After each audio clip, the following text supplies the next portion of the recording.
어떻게 사는 것이 행복한 삶인가요? 2023년 7월 27일 평화연구 세미나 안고 시작. 안녕하세요. 서울 정토사회문화회관의 아침이 밝았습니다. 스님은 새벽 기도와 명상을 마친 후 6시 30분부터 평화재단에서 북한 전문가들을 맞이했습니다. 함께 조찬을 하며 현재의 남북 관계를 진단하고 북한의 물가 변동, 환율 변동, 식량 부족 현황, 감자, 보리, 밀 작황 등을 살펴보고 국경 개방의 가능성 등을 논의한 후 모임을 마쳤습니다. 오후 1시부터는 평화재단 연구위원들과 함께 진보 정치의 성찰을 주제로 이광재 국회 사무처 사무총장님을 모시고 평화연구 세미나를 진행했습니다. 이 총장님은 과거 대한민국 70년의 역사 변화를 평가하면서 미래 30년을 내다보며 대한민국의 새로운 도전 과제가 무엇인지 제시했습니다. 지난 70년을 돌아보면 대한민국은 산업화, 민주화, 분단 극복이라는 세 가지 큰 화두를 갖고 달려온 것 같습니다. 산업화도 성과와 한계가 있었고 민주화도 성과와 한계가 있었습니다. 반공 정책이 40년 동안 지속되었고 햇볕 정책과 강경 정책을 되풀이하면서 그 후 30년이 지났습니다. 현재는 남북의 분단이 고착화되면서 한반도의 평화의 위기가 오고 있습니다.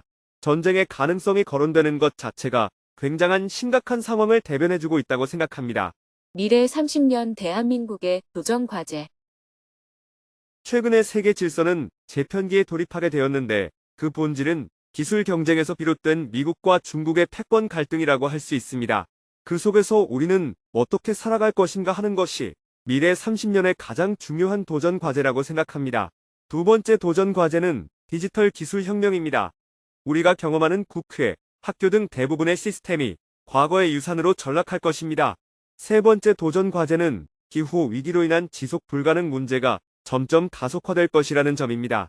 기후 위기는 식량 위기, 물 부족, 빈번한 재난, 질병의 창고를 가져올 것입니다.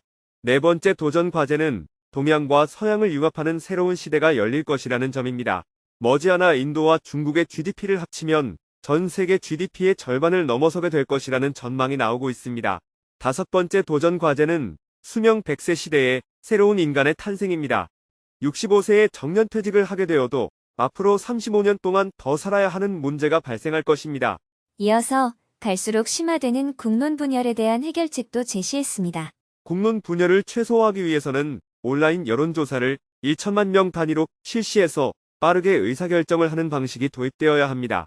국민들이 지역 현안에 대해서도 온라인 투표 방식으로 참여할 수 있게 해서 국론 분열을 줄여나가야 합니다.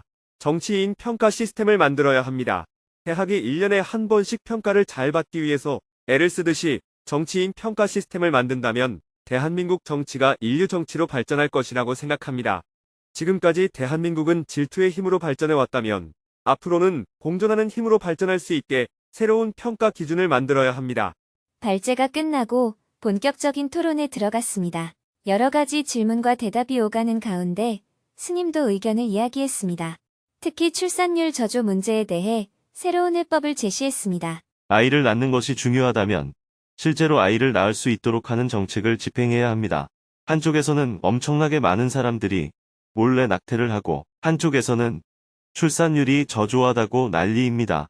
그래서 저는 낙태하지 않고 아기만 낳아 주기만 해도 국가에서 지원금을 주고 국가가 그 아기를 키우는 시스템을 마련하는 게 필요하다고 생각합니다. 그러면 낙태 비용도 들지 않고 죄의식을 갖지 않아도 되고 출산율도 높일 수가 있습니다. 왜 한쪽에서는 엄청나게 낙태를 하고 한쪽에서는 출산율을 높이기 위해 연간 몇십조 원을 사용합니까? 저출산 문제를 극복하는 방법. 누구든지 아기를 낳으면 1,000만 원의 지원금을 주고 신원 보장을 해줘야 합니다. 양부모는 지정해 주되 키우는 것은 국가가 함께 키우도록 지원해주는 방식을 마련하면 새로운 대안이 되지 않을까 생각합니다. 출산율을 높이겠다는 목적으로 아이를 낳지 않겠다는 사람을 찾아가서 아이를 낳으면 돈을 주겠다고 설득하는 정책은 올바른 방식은 아니라고 봅니다. 더 근본적으로는 아기를 적게 낳는 것이 100세 시대, 디지털 문명 사회에서는 더 적절하지 않은가 하는 점도 생각해 볼 필요가 있다고 생각합니다. 이 총장님도 스님의 의견에 적극 공감하면서 여러 가지 아이디어를 제시했습니다. 스님의 말씀에 전적으로 동의합니다. 저는 외국인 노동자들을 잘 받아들이는 것도 현명한 방법이라고 생각합니다. 서로 다름이 섞여야 창의성이 나옵니다. 그리고 아기를 낳았을 때 부모가 누구인지 묻지 말아야 합니다. 결혼하지 않아도 아기를 낳으면 국가가 키워줘야 한다고 생각해요. 아기를 키우는 것을 여성에게만 부담을 지워서는 안 됩니다. 출퇴근 시간만 없애면 하루에 1.5시간을 절약할 수 있습니다. 자동차 한 대를 유지하기 위해 1.8시간을 사용합니다. 출퇴근 시간을 없애면 개인에게 많은 여유가 생깁니다. 남자의 가사 노동이 많아질수록 출산율도 높아진다는 통계 자료도 있습니다. 3시간 동안 토론을 한 후 마지막으로 스님이 마무리 말씀을 해주었습니다. 좋은 아이디어를 많이 나눠주셔서 감사드립니다. 앞으로 뜻있는 사람들이 더 많이 모여서 말씀해주신 미래지향적인 구상들을 실현 가능하도록 만들어 나갔으면 좋겠습니다. 큰 박수와 함께 평화연구 세미나를 모두 마쳤습니다. 곧바로 오후 4시부터는 평화재단 기획위원들과 회의를 했습니다. 평화재단의 현안과 발전 방향에 대해 2시간 동안 토론을 한 후 회의를 마쳤습니다. 이로써 서울에서의 일정을 모두 마치고 저녁 6시에 문경수련원으로 출발했습니다. 고속도로 위를 3시간 달려 밤 9시에 문경수련원에 도착한 후 하루 일과를 마무리했습니다. 오늘은 법문이 없었기 때문에 며칠 전 국립중앙의료원 초청 강연에서 질문자와 나눈 대화 내용을 전하며 글을 마칩니다. 어떻게 사는 것이 행복한 삶인가요? 결혼을 한 후 어떻게 사는 삶이 행복한 삶일까 많은 고민을 하게 됩니다. 과거에는 직장이 있고 사랑하는 가족이 있고 건강하고 경제적인 여유가 있으면 행복할 것이라는 제 나름의 기준을 세워서 그 기준에 부합하면 행복한 삶이라고 생각했습니다. 그런데 어느 순간부터는 삶의 동력이랄까 재미가 없어졌습니다. 어떻게 사는 것이 행복한 삶인가요? 재미나 기분 좋은 것을 너무 추구하면 쾌락에 빠지기 쉬워요. 지속되는 재미는 쾌락적인 것밖에는 없습니다. 삶의 안정감을 가지려면 일상에서 재미를 느껴야 해요. 예를 들어 아침에 눈을 딱 떴는데 내가 살았어요. 얼마나 감사한 일입니까? 병원에 있어 보면 눈 감은 채 못 일어나는 환자들이 많잖아요. 살아있다는 것이 굉장히 중요한 겁니다. 만약 버스를 타고 가다가 교통사고가 났다고 합시다. 그로 인해 한쪽 팔이 부러졌어요. 아파하며 주위를 둘러보니 다른 사람들은 모두 죽고 나 혼자만 살아남았습니다. 그러면 팔 한쪽 부러진 건 아랑곳 없이 살아있다는 것만으로도 엄청난 기쁨을 느끼게 됩니다. 기독교 신자라면 하나님 감사합니다 하고 기뻐하겠죠. 살아있다는 것을 자각하는 것이 굉장히 중요합니다. 이 관점을 바탕에 두고 삶을 살아야 인생이 행복해질 수 있습니다. 아침에 일어나자마자 오늘도 살았네 하고 하루를 시작한다면 괴로울 일이 없습니다. 질문자가 건강하고 안정된 생활 등 소소한 재미라고 표현했던 것들도 사실은 엄청난 욕심이라고 할 수 있습니다. 노인들은 늘 저에게 잠자는 듯이 죽었으면 좋겠다 하고 말합니다. 이것이 소박한 바람 같나요? 아니에요. 엄청난 욕심입니다. 부자가 되기를 원하는 것보다 더욱 이루기 어려운 욕심을 부리는 겁니다. 그러니 소소한 재미를 따지지 말고 일상적인 재미를 찾아보시기 바랍니다. 우리는 우리의 의지와는 상관없이 누구나 아플 수 있습니다. 그럴 때마다 아플 때 치료받을 수 있는 병원이 있어서 감사하다. 병을 치료할 수 있는 약이 있어서 감사하다. 이렇게 관점을 가져야 합니다. 건강하기만을 바란다면 아픈 것이 불행이 됩니다. 그러나 굶주리지 않고 밥만 먹을 수 있으면 좋겠다 하고 마음을 내면 고민거리가 싹 사라집니다. 그렇다고 무기력해질까요?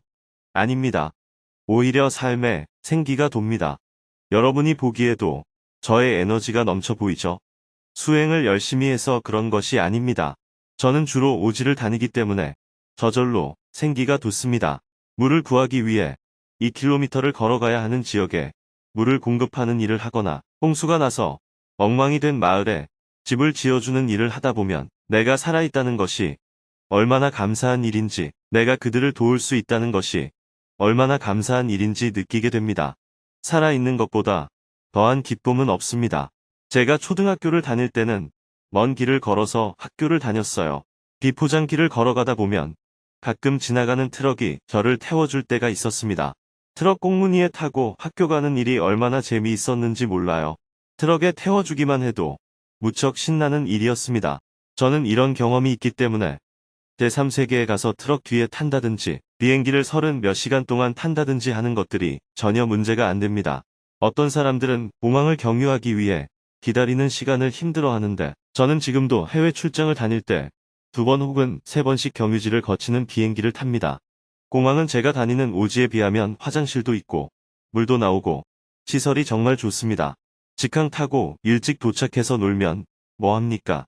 직항 대신 공항을 몇 곳 경유하면 돈을 절약할 수 있잖아요. 그 돈이면 물이 없는 오지 마을에 핸드펌프 몇 개는 설치할 수 있습니다.